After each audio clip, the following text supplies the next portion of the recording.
নমস্কার বন্ধুগণ, welcome to কাপস্টাডি। কিছু সময় আগে একটি ভিডিও সামনে এসেছে যেখানে দেখা যাচ্ছে ভারত কিভাবে নিজে থেকে একটি 3D প্রিন্টেড পোস্ট অফিস তৈরি করে নিয়েছে।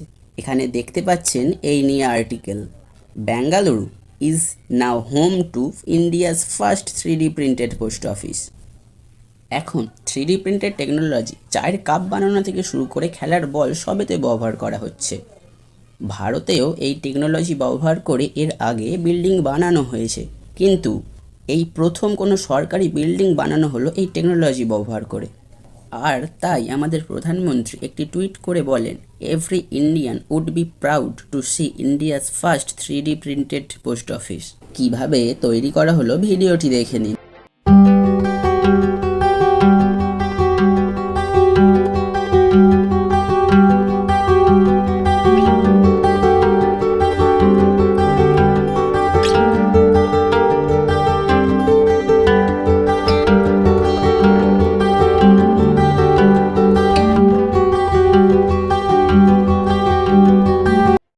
এই টেকনোলজি ভারতের না হলেও অনেক প্রাইভেট কোম্পানি আছে যারা ভারতকে সাহায্য করেছে এই ব্যাপারে আত্মনির্ভর হয়ে উঠতে।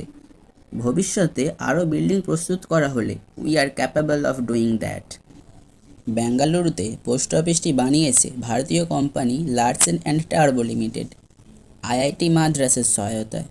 এখানে জানিয়ে রাখা ভালো, ভারতের প্রথম 3D প্রিন্টেড হাউস বানানো হয়েছিল আইআইটি মাদ্রাস ক্যাম্পাসেই। পোস্ট অফিসটি প্রস্তুত হয়েছে মাত্র 43 দিনে এবং বানাতে খরচ হয়েছে 23 লাখ টাকা। নেদারল্যান্ডস এবং আমেরিকা সহ পৃথিবীর বিভিন্ন দেশ এই টেকনোলজি ব্যবহার করে বিভিন্ন কনস্ট্রাকশন করছে।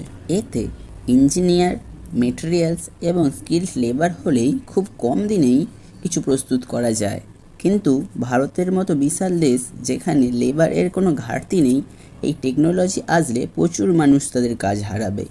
তাই বলা যায় এখনও কিছু বছর ভারতে রাজমিস্ত্রি এবং লেবাররাই ডমিনেট করবে। আমাদের এই ইনফরমেটিভ পর্বটি যদি আপনাদের ভালো লাগে তো লাইক ও সাবস্ক্রাইবের মাধ্যমে আমাদের পাশে থাকবেন। দেখা হচ্ছে পরবর্তী পর্বে। ধন্যবাদ।